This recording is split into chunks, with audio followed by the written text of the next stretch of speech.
जय जिनेन्द्र। वन्दे तु सर्वसिद्धे ध्रुवममलमणोवमं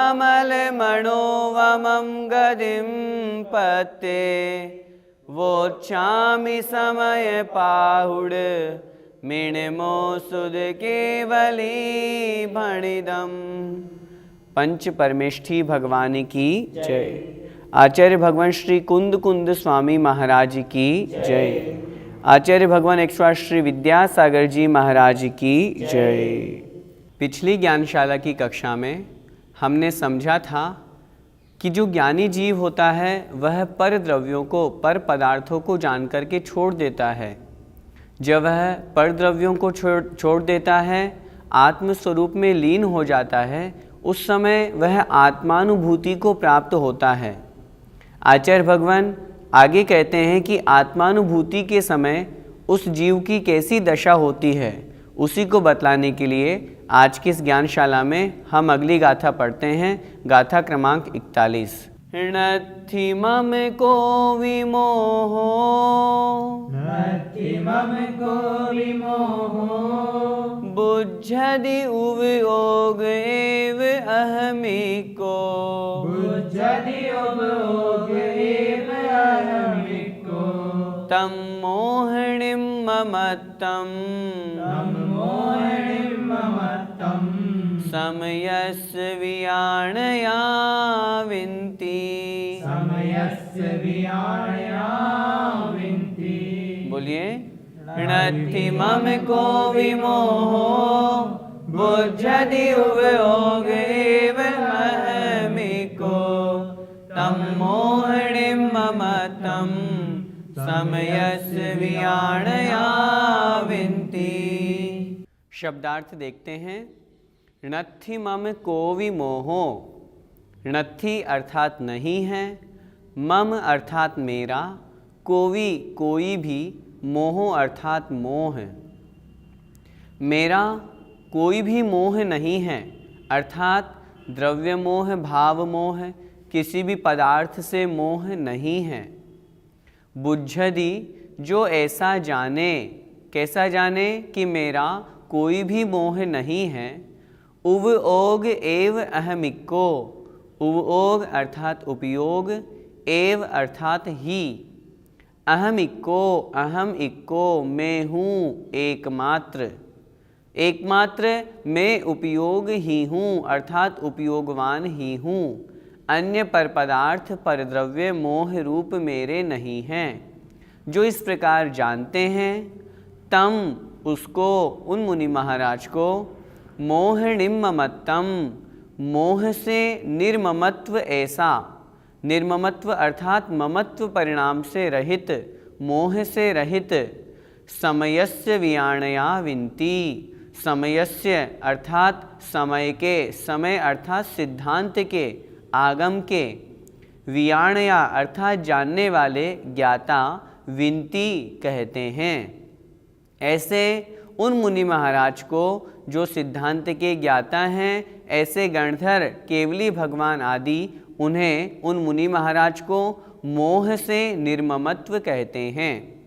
यहाँ चर्चा चल रही है उन मुनि महाराज की जिन्होंने पर द्रव्यों को संपूर्ण रूप से छोड़ करके आत्मस्वरूप में लीन हो गए हैं, जो शुद्धोपयोग को प्राप्त हो गए हैं, जो आत्मा की अनुभूति कर रहे हैं। ऐसे मुनि महाराज की क्या परिणति होती है, क्या अवस्था होती है, वो इस गाथा में बतलाया गया है। एक बार फिर से देखें।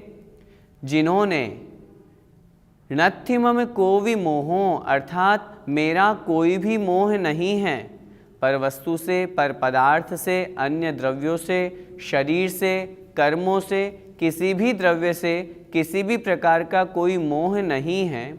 अपितु उवयोग एव अहमिको, अर्थात उपयोग ही, किसका उपयोग? अहमिको में एकमात्र, मैं एकमात्र आत्मा हूँ और ज्ञान दर्शन ही मेरा उपयोग है।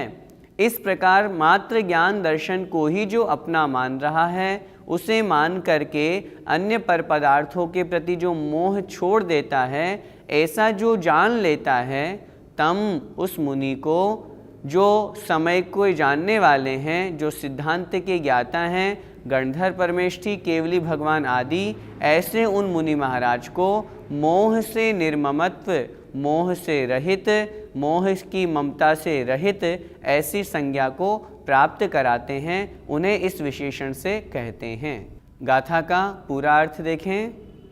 जो ऐसा जाने कि मोह मेरा कोई भी नहीं है, एक उपयोग ही मैं हूँ, ऐसे जानने को सिद्धांत के अथवा स्वपर स्वरूप के जानने वाले, जिन्होंने स्वयं आत्मा को भी जान लिया, पर पदार्थों को भी जान लिया, ऐसे गणधर सर्वज्ञ भगवान मोह से निर्ममत्व उन मुनि महाराज को ऐसा कहते हैं।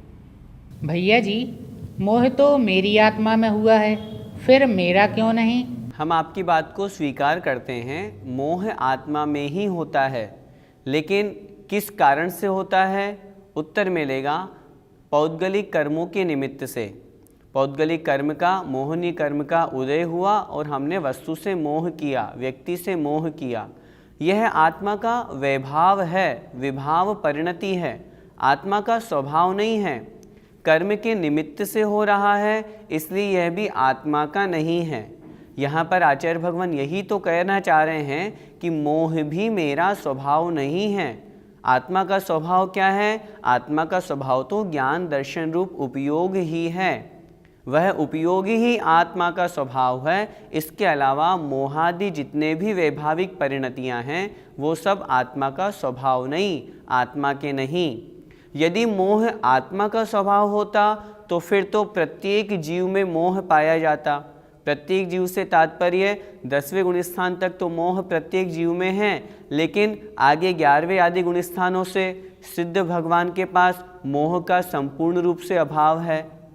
इससे यह सिद्ध होता है कि मोह आत्मा का स्वभाव नहीं, मोह आत्मा का विभाव है। और वो किस कारण से होता है? पुद्गल कर्म के उदय से। कर्म चूंकि पुद्गल है, आत्मरूप नहीं है, इसलिए वह आत्मा का स्वभाव नहीं। भैया जी, क्या सम्यक दृष्टि के भी मोह होता है? मोह के दो भेद ग्रहण किए जाते हैं, एक मिथ्यात्व रूप, एक कषाय रूप, जिसे हम दर्शन मोहनी और चारित्र मोहनी की अपेक्षा से भी जानते हैं। जब हम सम्यक दृष्टि जीव की बात करेंगे तो सम्यक दृष्टि जीव अलग अलग पद वाले हैं। जब हम चौथे गुणस्थानवर्ती सम्यक दृष्टि जीव की बात करेंगे तो उनके मिथ्यात्व रूप, दर्शन मोहनीय रूप, अनंतानुबंधी रूप, कषाय रूप मोह तो नहीं है, लेकिन शेष जो कषाय हैं, अप्रत्याख्यानावरण, प्रत्याख्यानावरण, संज्वलन, हास्यादि 9 कषाय, वो हैं उस जीव के, तद्रूप उसके मोह पाया जाता है। सम्यक दृष्टि हो गया तो ऐसा नहीं समझना कि उसने मोह का त्याग कर दिया। जितना पद उसने ग्रहण किया है वह जिस गुणस्थान में है, उस गुणस्थान से पूर्व रूप में जो उसके मोह था, जो कषायें थी, उनका उसके त्याग हुआ। पंचम गुणस्थानवर्ती सम्यक दृष्टि जीव की बात करेंगे तो उनके अनंतानुबंधी गई, अप्रत्याख्यान गई, चारित्र की अपेक्षा से 2 कषायें गई। जब दर्शन मोहनी की बात करेंगे तो मिथ्यात्व गया, शेष जो प्रत्याख्यानावरण और संज्वलन कषाय है उस अपेक्षा से उनके मोह है। जब हम 6वें 7वें गुणस्थानवर्ती मुनि महाराज की बात करेंगे तो उनके अनंतानुबंधी, अप्रत्याख्यान, प्रत्याख्यान का अभाव हो गया, तद्रूप मोह नहीं है, लेकिन अभी संज्वलन है, इस कारण से उनके संज्वलन की अपेक्षा से मोह है। मोह कहाँ तक रहेगा? मोह रहेगा 10वें गुणस्थान तक।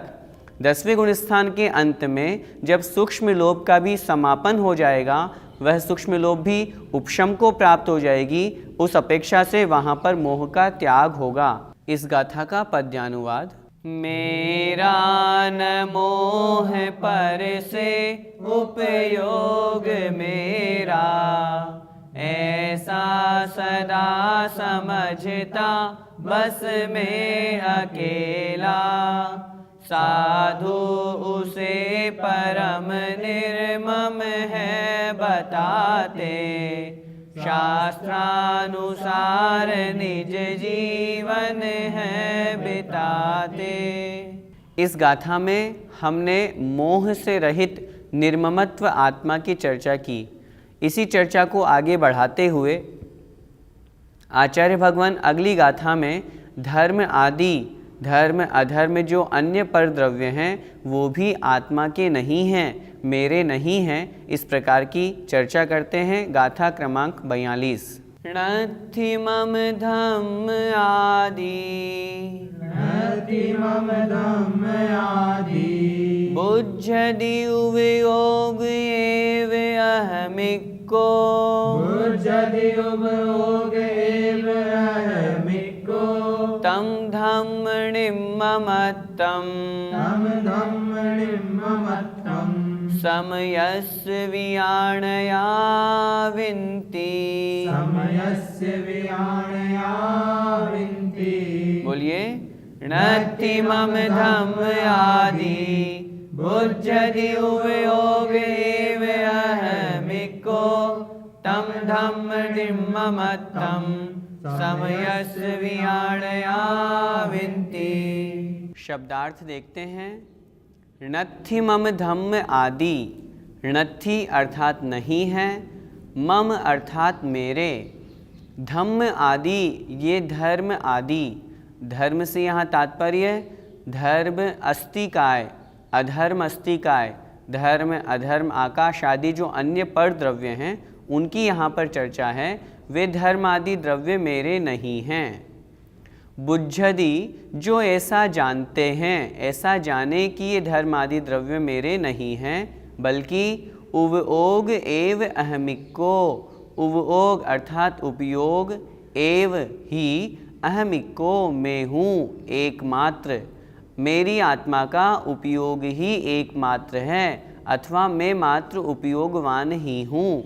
अन्य धर्म आदि पर द्रव्य मेरे नहीं हैं। जो ऐसा जानते हैं तम उसको, उन मुनि महाराज को, धम्मणिं ममत्तम धर्म से निर्ममत्व, धर्म से जिन्हें मोह नहीं है, धर्म से जिन्हें कोई राग नहीं है, अन्य पर द्रव्यों से जो ममत्व भाव से रहित निर्ममता को जो प्राप्त हैं, ऐसे उन मुनि महाराज को समयस्य वियाणया विनती। समयस्य अर्थात सिद्धांत के, समय, समय का अर्थ आगम, सिद्धांत, उस सिद्धांत के वियाणया अर्थात जानने वाले, ज्ञाता जो गणधर आदि हैं, जो केवली भगवान हैं, विनती कहते हैं। उन मुनि महाराज को, वे समय के जानने वाले, सिद्धांत के जानने वाले उन मुनि महाराज को क्या कहते हैं? उन मुनि महाराज को धर्म आदि से निर्ममत्व कहते हैं। फिर से गाथा का अर्थ समझें। नत्थि मम धम्म आदि, ये धर्म आदि जो द्रव्य हैं, यहाँ चर्चा चल रही है। जिस प्रकार पिछली गाथा में मोह से निर्ममत्व आत्मा की चर्चा की थी, आचार्य भगवान ने यहाँ पर कहा था कि जो मोह से रहित हैं, जो मोह को अपना नहीं मानते हैं, एकमात्र ज्ञान दर्शन रूप उपयोग से युक्त आत्मा ही मेरा है, मैं ऐसा ही हूँ, इस प्रकार जो मानता है, उन मुनि महाराज को केवली भगवान मोह निर्ममत्व कहते हैं। उसी बात को यहाँ पर आचार्य भगवान धर्म से निर्ममत्व के रूप में समझा रहे हैं। यहाँ धर्म से तात्पर्य जो धर्म हम करते हैं उसकी चर्चा नहीं है। यहाँ धर्म से तात्पर्य धर्म द्रव्य रूप जो अन्य द्रव्य हैं, धर्म अधर्म आकाश उद्गल, इन सब द्रव्यों की चर्चा है। तो इस प्रकार धर्म आदि द्रव्य मेरे नहीं हैं, मेरा तो सिर्फ एकमात्र उपयोग ज्ञान दर्शन रूप ही आत्मस्वरूप है। जो इस प्रकार जानते हैं, उन मुनि महाराज को सिद्धांत के ज्ञाता गणधर केवली भगवान, उन मुनि महाराज को धर्म से निर्ममत्व ऐसा कहते हैं।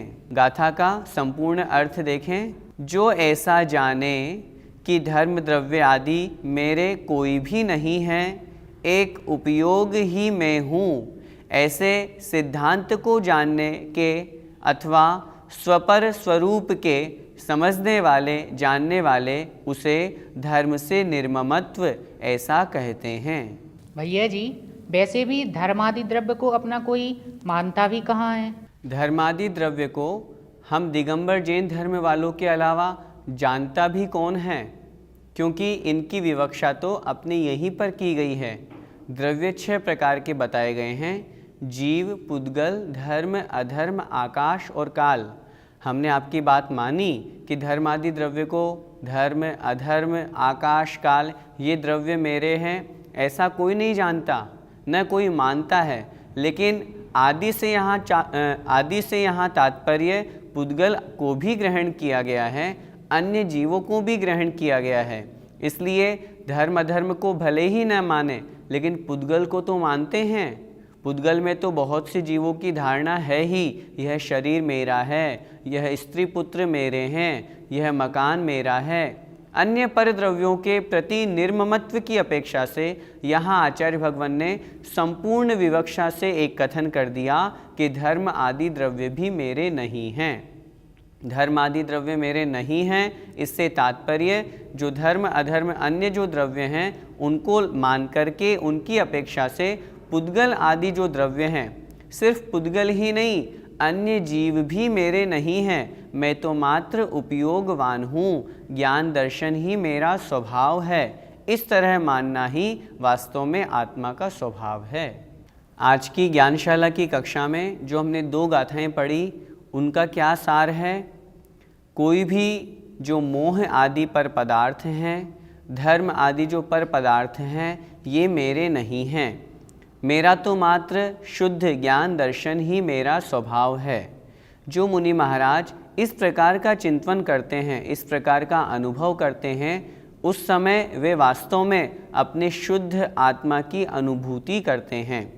जब शुद्ध आत्मानुभूति होती है, शुद्धोपयोग में लीन वे मुनि महाराज होते हैं, तब ये सब पर पदार्थों से वे विमुख हो जाते हैं, वे दूर हो जाते हैं, और यह अवस्था मुनि अवस्था में ही संभव है। अब हम इस गाथा का पद्यानुवाद देखते हैं। धर्मादि द्रव्य मम न उपयोग मेरा, जो जानता स्वयं को नित में अकेला, वो धर्म आदि सब ज्ञान का सुत्यागी, ऐसा कहे समय विज्ञ सुधी विरागी। समय विज्ञ, समय अर्थात सिद्धांत आगम को जानने वाले, सुधी अर्थात बुद्धिमान, विरागी राग से रहित केवली भगवान। जय जिनेन्द्र।